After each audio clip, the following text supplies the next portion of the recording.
Amém. Todos sentindo a presença de Deus? Amém, que bom. Olha, desde que a gente chegou aqui, a gente foi muito bem recebido. Não só pelo pastor, mas por todos que servem aqui. E a gente fala que os frutos falam da árvore, né? Então antes mesmo de conhecer o pastor, eu já sabia que era um homem de Deus. Pelas ovelhas dele. E eu sempre falo em todos os lugares que o Espírito Santo só se manifesta em um ambiente de honra. E essa igreja é um ambiente de honra, amém? Bom, o tema da ministração hoje é o fruto da obediência. Então se você puder até anotar algumas coisas que eu vou falar, eu creio que isso pode edificar a sua vida. E claro, eu vou contar um pouco do testemunho também, vou misturar um pouco as coisas aqui, mas vocês vão me entender. Bom, vamos lá, só para contextualizar, eu sempre senti que Deus tinha uma promessa na minha vida, porém eu nunca fui um filho muito obediente aos mandamentos e à voz de Deus. Eu comecei a trabalhar muito cedo. Eu falo que eu tive uma infância um pouco diferente das outras crianças. Minha família é uma família de atores e atrizes. Meu pai, ele é ator. E ele tentou vingar nesse meio, não deu muito certo. E eu sou o caçula, nós somos em 3 irmãos, eu tenho 2 irmãs. E quando vi as minhas irmãs, ele logo colocou elas para fazer aquele book, tirar foto. Quando elas cresceram, colocou para fazer teatro. Mas elas também não quiseram seguir. E quando eu vim, o meu pai viu ali uma oportunidade de tentar mais uma vez. Eu nasci e cresci na Vila Brasilândia, zona norte de São Paulo. Alguém conhece a Brasilândia aqui? Cuidado com esse pessoal que levantou a mão então. Tô brincando. Mas eu fiquei ali até os meus 18 anos. E eu vivia uma realidade bem difícil financeiramente. E eu cresci num lugar onde eu não tinha muitas coisas boas para me influenciar. E quando eu nasci, meu pai tentou mais uma vez, fez aquele book de fotos. Então logo cedo eu já fiz aqueles comerciais de fralda. Tinha 3 meses de idade, eu já estava trabalhando. E eu comecei a fazer aquilo. Quando eu cresci mais um pouco, meu pai começou a perceber que eu tinha uma facilidade em aprender a falar e em decorar as coisas. E meu pai falou, acho que agora vai dar certo. Porque ele via nisso uma esperança de mudar a nossa realidade. E eu comecei a crescer, ele me colocou no teatro. Eu lembro que o meu primeiro longa-metragem foi uma participação. Eu tinha 2 anos de idade. É um filme Aquária, que era com o Sandy Júnior. E foi a minha primeira participação. Depois eu entrei para o teatro, comecei a fazer algumas peças. Eu desde pequeno tinha muita facilidade para decorar. E com 5 anos eu fiz o filme O Menino da Porteira. Foi o primeiro filme que eu fui protagonista, com 5 anos de idade. E eu continuei ali fazendo mais comerciais de publicidade. Eu fiz muitos trabalhos. E eu comecei a ter um gosto por aquilo. Eu nunca fui um bom aluno na escola. Mas quando se tratava de arte, não só atuação, mas música também, eu sempre me dedicava porque era o que eu gostava de fazer. E muitas pessoas não sabem, mas eu cresci na igreja. Eu fiquei até os meus 12 anos na igreja. Porém, igual eu ministrei na música aqui do Fogo Arderá, eu tinha a igreja apenas como uma rotina. Eu era uma criança pela idade e uma criança espiritual também. Eu não sabia o que era Jesus, eu não fazia questão de saber o que é. Eu sabia que tinha 1h30 do meu domingo, que eu tinha a obrigação de ir com meus pais para a igreja. Mas aquilo sempre foi uma rotina. Nunca foi algo que eu busquei. E eu fui crescendo. E quando chegou, pulando um pouco aqui para dar uma resumida, lá para 2014, eu fiz a novela Chiquititas. Tem alguma criança aqui? Ou as senhorinhas também que assistem? Muito bom. Quando eu fiz as Chiquititas, eu ganhei alguns fãs. E aí o que acontece? Só para contextualizar. A gente que cresce em periferia, a gente acaba vendo os MCs como uma inspiração, como um ídolo pra gente. Eu falo, bom, eu moro na favela, mas tem um cara que veio do mesmo lugar que eu, que tem a melhor casa, o melhor carro, cordão de ouro. O cara ostenta dinheiro o tempo todo. E a gente acaba tendo isso como inspiração. Então, desde muito novo, eu gostava de escrever as músicas, os funks. E eu falava, uma hora eu vou lançar isso. E quando eu fiz as Chiquititas, eu tinha 14 anos, eu sou de 2000. Eu vi que eu ganhei alguns fãs. E eu falei, eu acho que agora é a hora de eu mostrar essas letras que eu tenho. E eu estava decidido, eu queria aproveitar esses fãs para mostrar as minhas músicas e entrar no mundo do funk. E de início eu comecei a fazer alguns encontros de fãs, para poder mostrar essas músicas. Isso foi crescendo muito rápido, até que eu consegui entrar nesse cenário de certa forma. Mas eu vi que para eu dar mais um passo, para eu crescer no meio do funk, eu precisava ter network, fazer conexão com outros MCs. E eu lembro que eu tinha acesso às produtoras com o passar do tempo, e eu chegava para conversar com eles, e todos eles geralmente faziam uma roda, e eles estavam fumando maconha, eles estavam se drogando. E eu ficava um pouco deslocado, sabe? Sabe quando você está na escola e você quer andar com os populares? Para fazer isso, você precisa fazer o que eles fazem. E eu via que eu não tinha muita abertura, não sabia falar as coisas que eles falavam. Mas o meu sonho era esse. Eu tinha muita vontade de ser um MC famoso. E eu estava disposto a fazer qualquer coisa para isso. Eu falei, peraí, para eu poder fazer esse network, para eu estar nessa roda com eles, eu vou precisar fazer o que eles fazem. Então eu comecei a me forçar a fazer isso. Eu comecei a comprar maconha, nem sabia como isso funcionava. E eu me forçava a fumar. Chegava lá, acendia um baseado na roda com eles, odiando aquilo, mas me forçando para ter acesso. E eu tive. Comecei a fazer colaborações. E aquilo que eu me forçava a fazer, como qualquer outra coisa, com o tempo, não era mais tão ruim assim. Com o tempo foi ficando prazeroso, até que virou uma dependência, um vício. Onde eu me peguei muito novo, sendo completamente dependente daquilo. Eu começava a dar desculpas, né? Não, eu vou fumar para acordar, porque eu vou ficar melhor. Vou fumar antes de almoçar, porque eu almoço melhor. Agora eu vou fumar antes de dormir, que eu vou dormir melhor. E sem perceber, a gente começa a ficar refém do nosso vício. Eu estou dando exemplo de droga, mas isso pode ser seu celular, pode ser qualquer outra coisa. E eu era refém daquilo. E no funk, não só no funk, no mundo a gente vê a maconha principalmente como algo muito comum. Acho que está até legalizado, uma certa quantia hoje em dia. E isso é muito comum, então aquilo para mim não fazia mal. Eu era extremamente viciado naquilo. E foi passando o tempo, chegou em 2018, eu acertei o primeiro hit que a gente fala, né? A primeira música que explodiu, teve mais de 100 milhões de acessos em 2 meses. E ali, a minha vida começou a mudar financeiramente, porque as pessoas acham, ele participa de coisas na TV desde muito novo, ele sempre teve dinheiro. E eu garanto para vocês que não é assim. Uma criança não recebe bem trabalhando com essas coisas. É como se as emissoras, elas vissem isso como uma oportunidade para a criança. Então eles dão uma ajuda de custo, porque é muito mais interessante para a gente aparecer, para quando a gente crescer, a gente ter uma carreira consolidada, um currículo, né? Então, eu fiquei na Brasilândia até os meus 18 anos, quando eu acertei essa primeira música. E aí eu comecei a fazer os shows, comecei a viver aquele sonho de ser MC. E logo de cara, os shows começaram a valer de 40, 50 mil reais. Então pensa, eu com 18 anos, comecei a receber por show 40, 50 mil reais. E eu não tinha nenhuma noção daquele dinheiro que eu estava recebendo, eu não sabia como administrar isso. Eu só queria ser o que aqueles MCs eram. Então eu queria comprar carro, eu queria comprar as roupas mais caras, eu queria comprar cordão de ouro. E eu comecei a gastar meu dinheiro.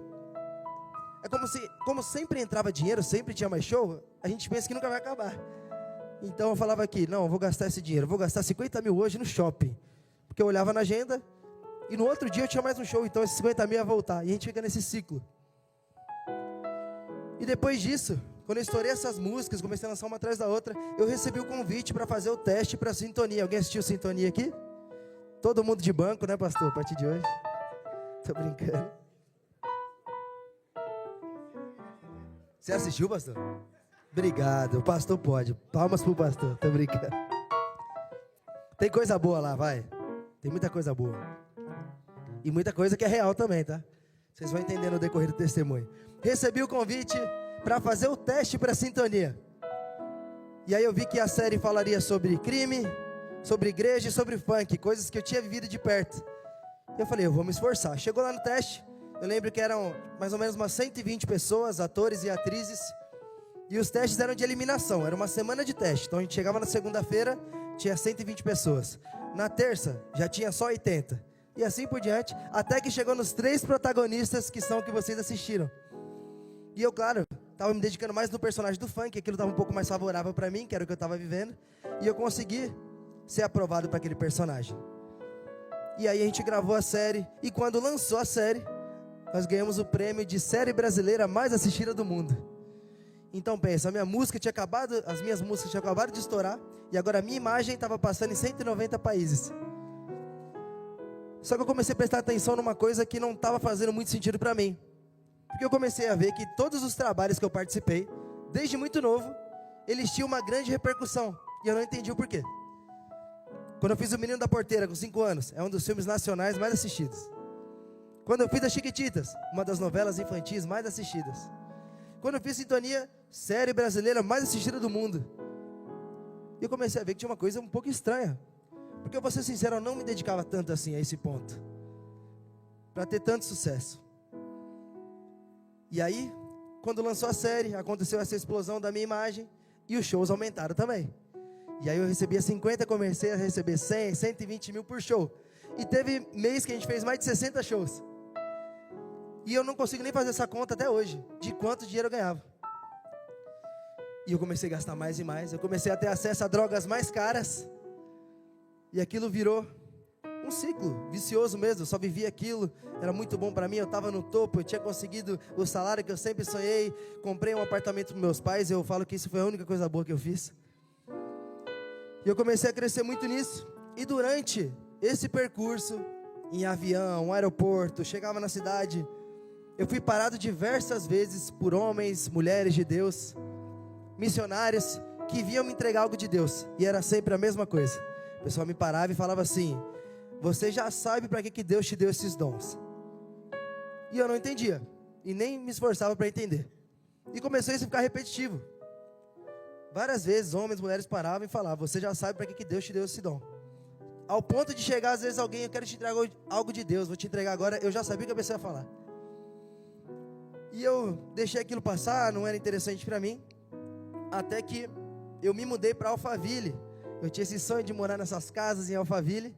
Eu via nos clipes e eu consegui. Nesse decorrer eu conheci a Stephanie. Vocês acompanham a minha esposa também? Alguém aqui? Que bom, minha maior intercessora está lá orando nesse momento.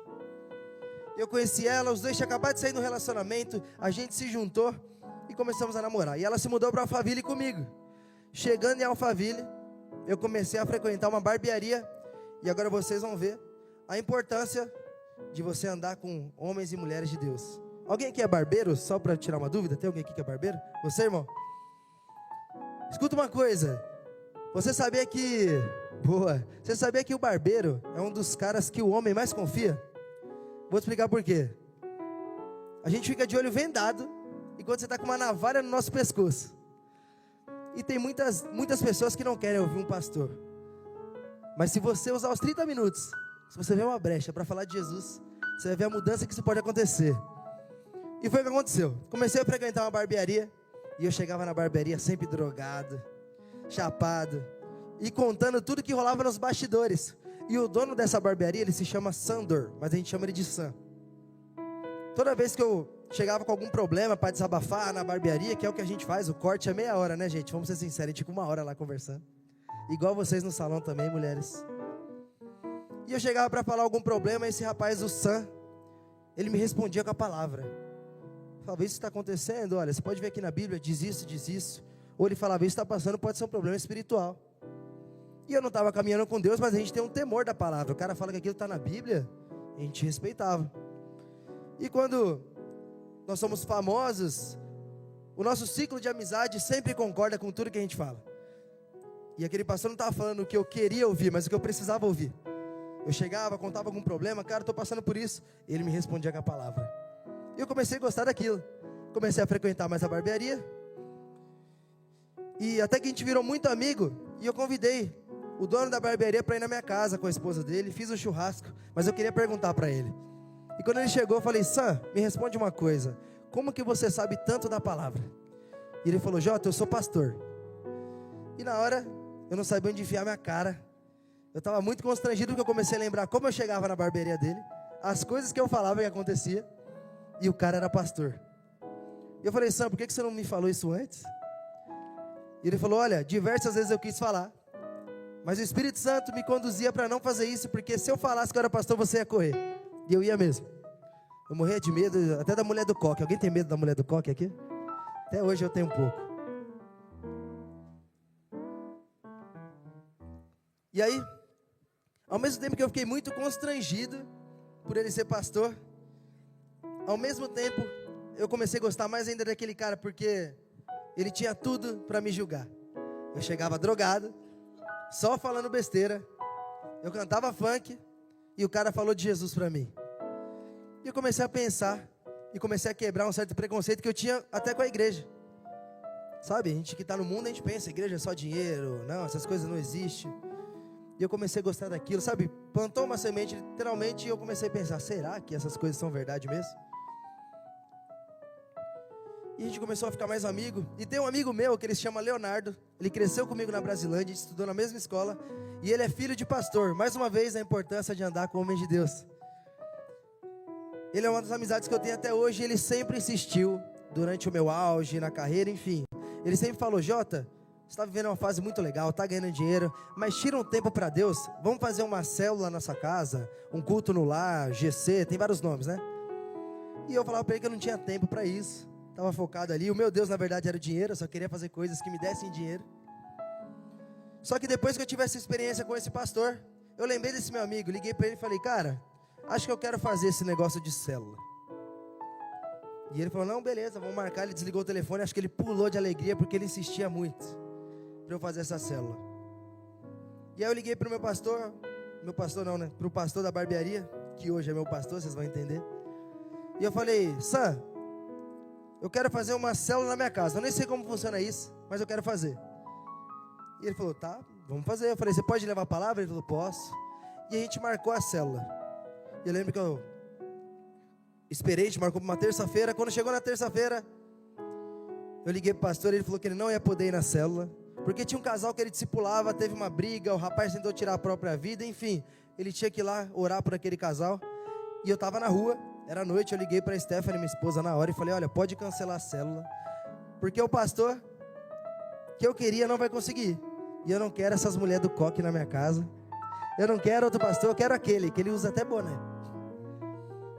E aí a Stephanie falou: tá tudo bem. Ela ligou para o meu amigo Leonardo, que insistia para fazer a célula, e falou: olha, o Jota não quer mais fazer a célula, a gente vai cancelar.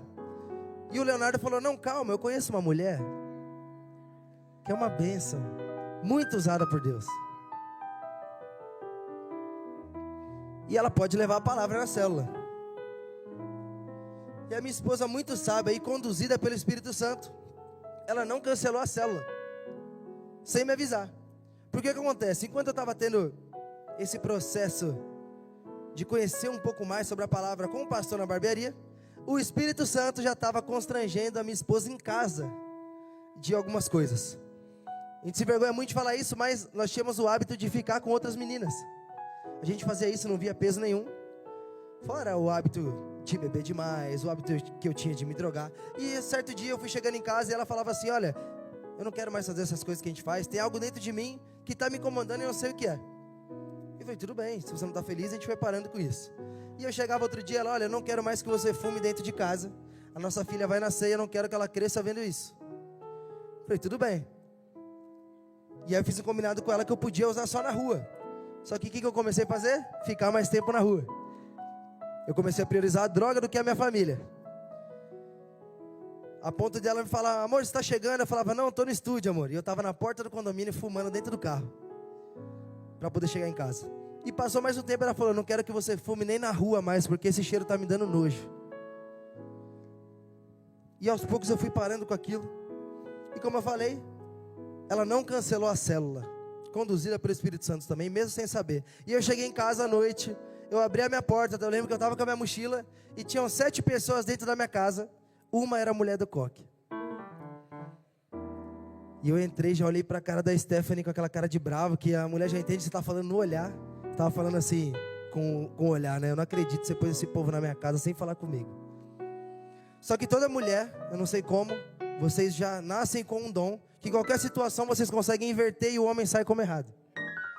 E não é dom espiritual, irmão. Esse negócio é forte. E a minha mulher, particularmente, é muito boa nisso.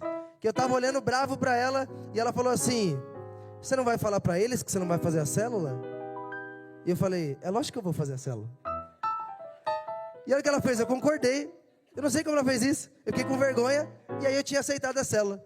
Aí minha briga não era mais com ela, era com a mulher do coque. Eu lembro que eu peguei a JBL assim e falei: olha, já que a casa é minha, eu vou escolher o louvor, tá bom? E ela falou: tá bom, seu Jota. E a gente fez aquela roda para começar a célula. E eu lembro que eu coloquei um louvor do Davi Sasser, que era um louvor que eu lembrava na minha infância. E começou a tocar: eu não preciso ser reconhecido por ninguém. A minha glória é fazer com que conheçam a Ti. e que diminua eu, para que tu cresça, Senhor, mais e mais.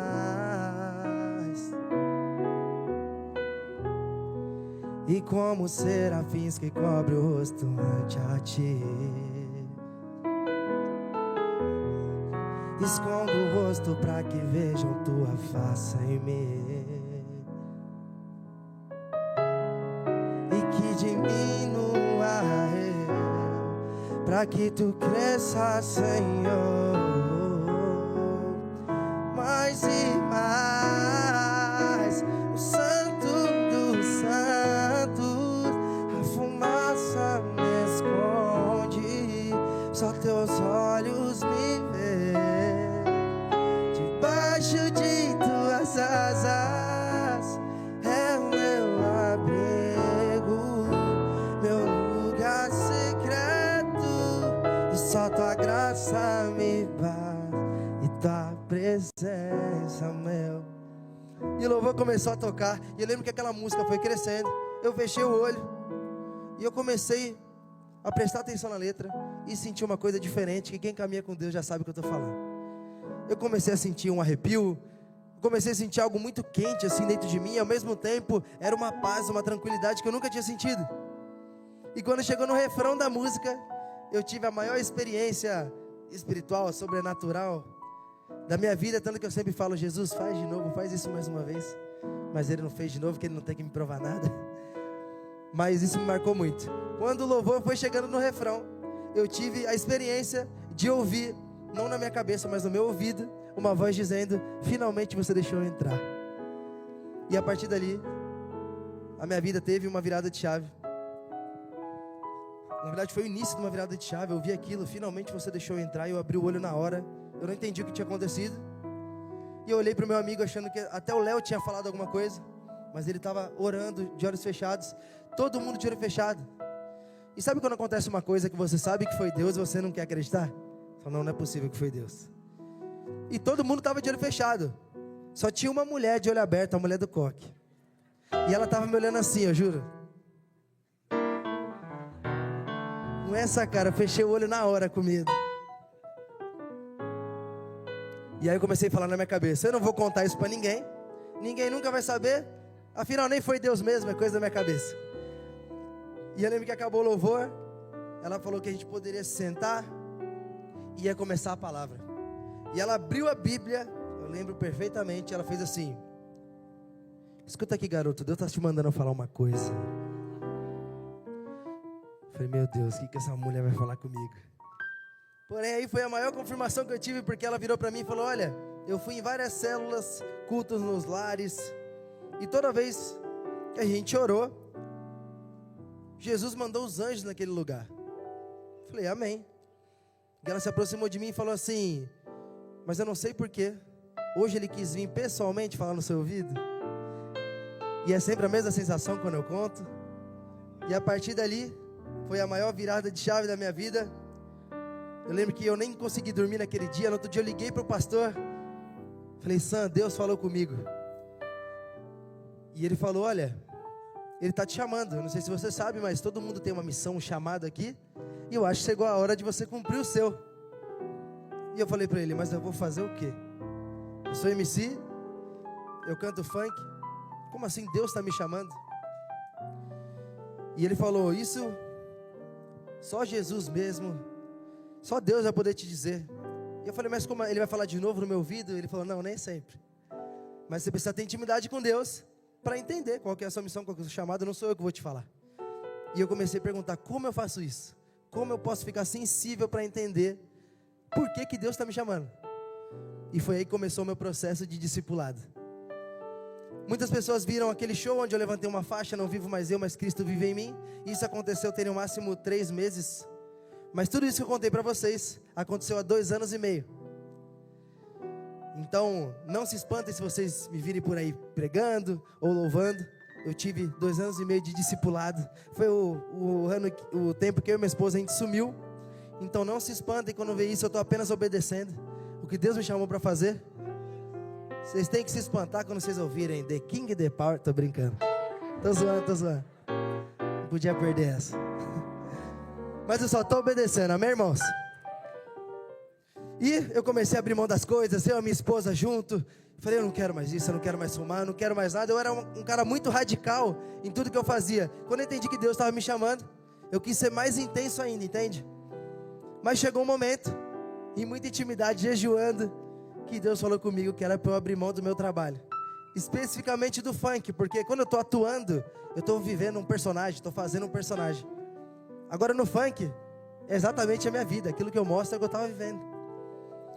E o funk era a minha principal renda. E eu falei, peraí Deus, porque quando mexe no nosso bolso, é diferente. Eu estava disposto a parar de fazer tudo, mas tem que abrir mão do funk, do meu trabalho, que eu batalhei desde muito novo para estar aqui, ganhando mais de 100 mil por show. E cada vez aquilo se testificava no meu coração, não teve para onde eu correr. E como eu estava falando com o pastor ali, eu cheguei para conversar com a minha esposa, depois de falar muito com Deus, e falei, olha, você vai achar que eu estou maluco, mas Deus está mandando eu sair do funk. E ela falou, eu já sabia que esse dia ia chegar, ele já tinha falado comigo. E começou o processo para a gente poder se desvincular dessa vida que eu tinha. Mas daqui a pouco eu volto no testemunho, eu vou pedir para vocês abrirem a Bíblia de vocês, pode ser no celular também, em Gênesis 12. A gente vai ler só do 1 ao 2. Gênesis 12. Todo mundo achou aí? Se não achou em Gênesis, não está lendo muita Bíblia, hein, pastor? Que é o primeiro. Tô brincando. Amém? Acharam? A gente vai ler do 1 ao 2. Diz assim: Ora, ó Senhor, disse a Abrão: sai-te da tua terra e da tua parentela e da casa de teu pai, e vá para a terra que eu te mostrarei. E farei de ti uma grande nação, te abençoarei e engrandecerei o teu nome, e tu serás uma bênção. Só até aqui, amém? Nessa passagem, Deus entrega uma promessa para Abraão, falando que ele teria que sair da sua terra, da sua parentela, e ir para um lugar que ele nem sabia onde. E quando a gente muda de casa, os jovens aqui, quando muda de escola, já é muito difícil. Mas Abraão tinha 75 anos e foi obediente quando Deus falou para ele ir para um lugar que ele nem sabia onde. E para melhorar a promessa, Deus ainda promete que a descendência dele seria numerosa e que essa descendência honraria o nome dele. E aqui a gente já chega em uma coisa impossível de acontecer, porque, para quem conhece a história, ou para quem não conhece, vai conhecer agora. Abraão não tinha nenhum filho, e a sua esposa, Sara, era estéril. Então como ele teria uma descendência numerosa se ele não podia ter um filho? Mas tem uma coisa que eu tenho aprendido, eu e minha família aprendeu nesse tempo caminhando com Deus, é que Deus gosta do impossível. Ele gosta do improvável. Isso que está acontecendo aqui, pode ter certeza que é muito improvável, o diabo não esperava por essa. Mas ele gosta justamente de criar situações impossíveis de serem resolvidas, para quando ele resolver, você ter certeza que foi Deus. Alguém já passou por isso? Estava numa situação impossível de ser resolvida, quando deu certo você falou, foi Deus. E foi o que aconteceu. E uma grande promessa, ela sempre vem acompanhada de uma grande provação. Muitas vezes, para você receber a sua promessa, Deus precisa te forjar, te preparar para o que Ele tem para você, que é muito maior até do que você está pensando. E tem alguém aqui que conhece alguém que fala que tudo é o inimigo quando está dando errado? Pode levantar a mão que eu sou assim também. Eu quero que você, se puder, até anota isso. Que você se lembre que às vezes não é o seu inimigo, e sim o seu melhor amigo. Às vezes as coisas só estão um pouquinho mais difíceis porque Deus está te preparando para aquilo que Ele tem para você. Inclusive, vamos parar de dar essa moral para o inimigo, que ele não tem poder sobre a sua vida, amém? Em nome de Jesus. Então às vezes Ele precisa te preparar. E eu acredito que muitas vezes a gente acaba atrapalhando ou atrasando o plano de Deus na nossa vida, porque a gente quer resolver sozinho. É normal a gente achar que a gente é o mais inteligente, como se Deus entregasse uma promessa, e a gente fala, obrigado Deus, agora pode deixar comigo. E a gente começa a criar uma estratégia, trilhar um caminho. Quando chega numa rua que não tem saída, a gente fala, Deus me ajuda, eu não sei o que fazer. E aí Deus precisa te pegar, colocar do início e mostrar a estratégia que Ele tinha, porque foi Ele que te entregou a promessa. E você nem sequer perguntou ou teve o trabalho de querer saber qual era o plano de Deus. Então às vezes não é o inimigo, é o seu melhor amigo, amém? Ele vai só precisar reformular tudo que você planejou, porque Ele tinha a estratégia certa para você. Quantos aqui tem filhos? Levanta a mão. Amém, eu também tenho 2, são os amores da minha vida. Vamos lá, quando os filhos de vocês, o filho ou a filha desobedece, vocês colocam ele de castigo, sim ou não? Sim, tem mãe que joga o chinelo da sala, acerta na cozinha. Outro dom das mulheres. E com Deus não é muito diferente, mas Ele não te coloca de castigo, Ele te coloca em provação. Mas voltando para a promessa de Abraão, eles tinham uma promessa e, como eu falei, o cumprimento da promessa começa com a obediência. Ele saiu da sua terra conforme a orientação de Deus e foi para um lugar que ele não sabia onde. E nessa parte da história, eu quero comparar um pouco com a minha vida, enquanto você compara com a sua. Porque comigo foi um pouco parecida, como se Deus tivesse falado para mim: sai da sua terra, da sua parentela e vá para um lugar que eu te mostrarei. Como eu falei, quando Ele me chamou e quando eu entendi que eu tinha um chamado com Deus, eu não sabia o que eu ia fazer. Eu só sabia que eu tinha que ir. E eu estava num momento muito confortável, porque além dos shows de mais de 100 mil reais, tinha as casas de aposta, onde eu recebia mais de 200 mil por mês para enganar vocês. E era exatamente isso. Eu não tenho temor de falar isso. Muitas vezes eu recebia um vídeo que nem era minha mão jogando. Eu só precisava colocar o vídeo no CapCut, dublar aquilo, e você acreditava que com 10 centavos você ia fazer 10 mil. Mas eu não te culpo por isso. Eu me culpo por isso, porque eles davam as estratégias certas para a gente poder entrar na sua cabeça e você acreditar naquilo. Então pensa, 100 mil por show, 200 mil garantidos só para postar o Tigrinho. Muitas pessoas não entendiam, falavam para mim: o que tem na cabeça desse cara? Que quando ele conquistou tudo que a gente queria, ele vai abandonar tudo porque ele ouviu uma voz falando para ele sair desse lugar. Eu também confesso que eu não sei o que tinha na minha cabeça, mas no meu coração já tinha Jesus. Eu tinha entendido isso. Eu comecei a perceber que eu não dependia do tigrinho na minha vida, e sim do leão da tribo de Judá, amém? Então, graças a Deus, nessa fase da minha vida, eu consegui ter a mesma obediência de Abraão, e eu resolvi renunciar a essas coisas. Eu me identifico muito na passagem de João 13, onde Jesus vai lavar os pés dos discípulos. Eu vou falar do meu jeito para ficar mais fácil, mas Jesus vai lavar o pé de Pedro, e Pedro pergunta para ele: Jesus, você vai lavar meu pé? Como assim? E Jesus fala: olha, você pode não entender o que eu estou fazendo agora, mas lá na frente você vai entender. E Pedro fala: não, Jesus, nunca que você vai lavar o meu pé. E Jesus fala para Pedro: se eu não fizer isso, você não terá parte comigo. E Pedro fala: então não lava só meus pés não, lava também minhas mãos e minha cabeça. E é exatamente como eu tenho vivido, e eu quero que vocês vivam também. Se tem algo que faz você não ter parte com Deus, permita com que Ele te limpe por inteiro. Amém? E eu quero perguntar para vocês: quantos aqui já tiveram a sensação de estar no lugar que não é para você estar? Levanta a mão, por favor. Às vezes você está vivendo isso agora. Pode ser o seu emprego, pode ser o lugar que você mora, pode ser o relacionamento que você está hoje. E eu posso garantir para vocês que não é fácil você sair de um lugar. Mas se Deus te prometeu, se Deus já te entregou, já te deu uma visão, já te mostrou o caminho que Ele tem para você, você só precisa estar em comunhão com Deus para ouvir a estratégia dEle e dar o passo que Ele vai dar ao chão. Amém? E retornando para a promessa de Abraão, ele fez o que todo mundo faz. A promessa começou a demorar. Cadê o filho da promessa que não vinha? E ele falou o quê? Vou tentar resolver sozinho. E ele não teve paciência para esperar o tempo de Deus. Ele se deitou com Agar, com a autorização da sua esposa, e ele tentou gerar o filho da promessa. Ele se achou no direito de realizar esse milagre. E mais uma coisa para vocês não esquecerem: tudo que é gerado fora do tempo de Deus é Ismael e não Isaac. É sobre isso que você está pregando, né, pastor? Amém. Deus prepara tudo. Então, tudo que é gerado fora do tempo de Deus é Ismael e não Isaac. E eu também fiz a mesma coisa. Eu recebi esse chamado que Deus tinha na minha vida, e eu comecei a ficar muito ansioso. Eu falei que eu era muito intenso. Quando eu recebi isso no outro dia, que eu tinha entendido o meu chamado, eu falei: eu quero começar agora, eu quero ir para a igreja, quero subir no altar, quero pregar, quero louvar. Porém há tempo para todas as coisas. Eu ia subir aqui, eu ia falar o quê? Eu não tinha nenhum conhecimento bíblico, eu não tinha nenhuma intimidade com Deus.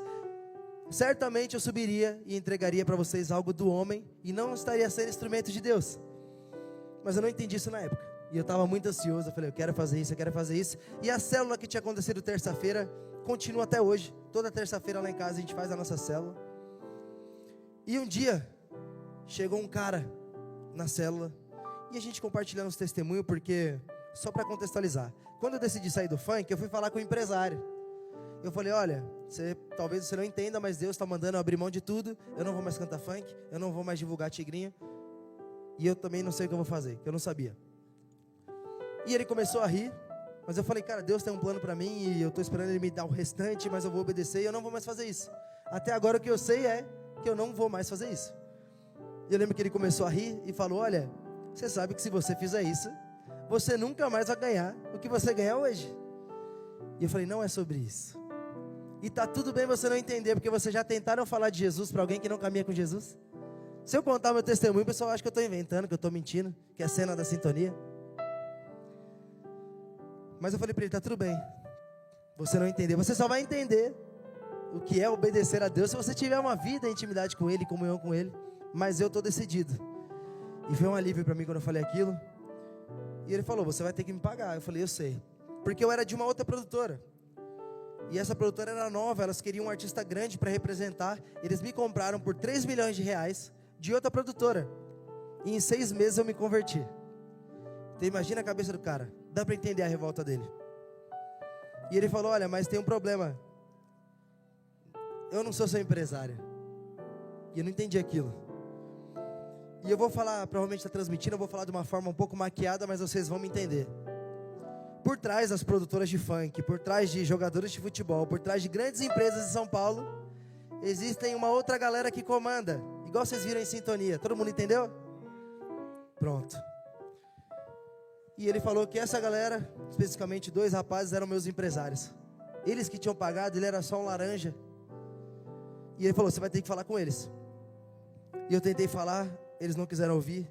E eu comecei a viver esses 2 anos e meio, junto com o meu discipulado, uma vida debaixo de ameaças, enfim, até chato falar sobre isso. Mas foi bem difícil para mim e para minha família. Eles queriam que a gente pagasse de qualquer jeito, porém eu não planejei para me converter, eu não guardei dinheiro nenhum. Como eu falei, eu só gastava dinheiro. E quando eu tomei essa decisão, fui lá na minha conta, não tinha nada. Tinha dinheiro para passar a próxima semana, talvez.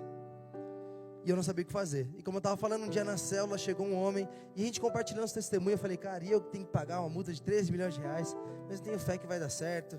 E ele falou assim para mim, eu vou pagar a sua multa. E a primeira coisa que eu falei foi igual alguém falou aí, glória a Deus. Eu nem perguntei se era de Deus. Quando a gente está ansioso, a primeira coisa que aparece, a gente abraça.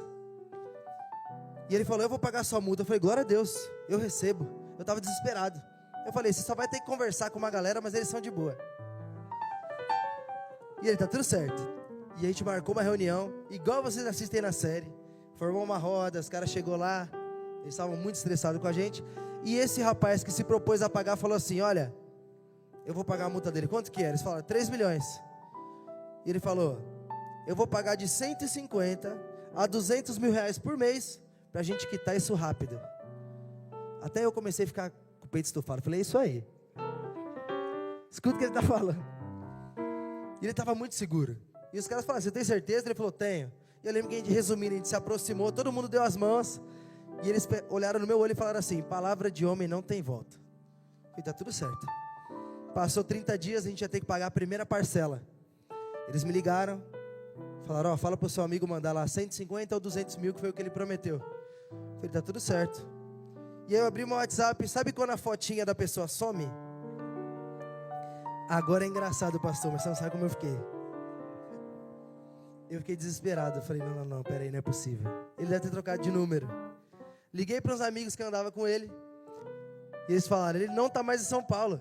E outra, esse cara é o maior 171 que a gente conheceu. E aí eu falei, vou ligar para os caras e vou explicar. Falei, olha, houve um equívoco. O cara lá sumiu, inclusive vocês têm que ir atrás dele, tá? Prometeu para vocês, não fez, mas vamos conversar de novo. E a gente faz um novo acordo. Eles falaram, palavra de homem não tem volta. E eu tenho que pagar até hoje, de 150 a 200 mil reais por mês. Mas eu não estou aqui me vitimizando, porque Deus está provendo todos os meses, eu nem sei como. A gente está conseguindo fazer algumas publicidades, eles liberaram o Instagram para a gente trabalhar. E eu comecei a fazer umas publicidades, mas não dá para fazer em publicidade 150, 200 mil. Mas vai chegando no final do mês, o irmão me liga e fala, olha, Deus está mandando ofertar na sua vida. E ele manda o valor que faltava. Então, eu errei. Eu dificultei a minha promessa, porque eu não sei se a provisão já ia chegar. Assim como Abraão não sabe se o Isaac já estava chegando. E eu atrapalhei, eu dificultei a promessa de Deus. Vai que o acordo ia ser muito mais barato. Mas até hoje a gente tem que pagar de 150 a 200 mil reais por mês. Mas Deus é tão misericordioso que Abraão, mesmo fazendo isso, lá na frente ele ainda assim recebe o filho da promessa. Assim como eu creio que essa situação vai se resolver, inclusive está se resolvendo. Não sei se vocês acompanharam, eles me deram o distrato. Graças a Deus, a gente passou durante esses 2 anos e meio pagando algo que a gente não sabia se no final a gente ia ter essa liberdade. E agora eu vou poder lançar as músicas que Jesus me entregou e poder ter uma outra renda também. Só que eu vou continuar pagando, acho que falta agora 1 milhão, alguma coisa assim. Mas está ótimo, porque faltava 3. E Abraão recebeu o filho da promessa. Ele recebeu, mas eu sinto que nessa parte Deus quis testar só mais uma vez. Quando ele está caminhando, Deus fala para Abraão: agora eu quero que você sacrifique o Isaac. Sacrifica o filho da promessa. Mas Abraão já tinha entendido que ele precisava viver em obediência. Ele tinha falhado, assim como eu falei, e hoje eu entendo que eu preciso só obedecer. Tanto que quando eu comecei a fazer isso, o distrato veio. E o que mais me encanta não é só a obediência de Abraão, de obedecer e começar a caminhar até o lugar que ele ia fazer o sacrifício, mas a certeza que ele tinha que lá em cima ia ter um cordeiro. E é assim que eu estou vivendo. Tá difícil, não vou negar para vocês, mas eu tenho certeza. Eu tenho na verdade a minha esperança depositada no cordeiro. Amém? E eu quero que vocês reflitam uma coisa. Muitas vezes a gente acaba não recebendo aquela promessa que Deus tem na nossa vida, não porque a gente não está pronto ou não ficamos na forja o tempo suficiente, mas porque o nosso coração não está pronto. Vocês vão entender onde eu quero chegar. Olha o que eu fazia antes. Deus, eu quero um carro, eu quero um carro, eu quero um carro. Deus me entregava aquilo, e os meus olhos ficavam totalmente voltados para aquilo que eu tinha recebido, e eu esquecia de Deus. Então, se você puder, reflete no seu lugar. Todo mundo tem aquela promessa que Deus entregou, sabe, quem caminha com Deus já sabe o que você precisa, a promessa que Deus tem. Mas será que o seu coração está pronto? Será que quando Deus te entregar essa primeira dose de poder, os seus olhos continuarão voltados para Ele? Tenta refletir nisso. Eu não estou julgando vocês, estou falando de mim também, tá? Eu me pergunto isso todo dia. Sabe, isso que eu estou vivendo agora, eu sinto que é como se fosse uma primeira dose. Estou experimentando isso aqui. Olha onde Deus está me colocando. Olha a responsabilidade que eu tenho. Eu estou falando de Deus para você, eu não sei quantas pessoas estão aqui me ouvindo. Olha a responsabilidade que eu tenho de soltar uma heresia aqui, de falar uma coisa que é do homem, não é de Deus. E eu estou sujeito a fazer isso a todo tempo, porque eu não sou perfeito. Então será que quando Deus te entregar aquilo que Ele te prometeu, os seus olhos continuarão voltados para Ele? Reflete nisso.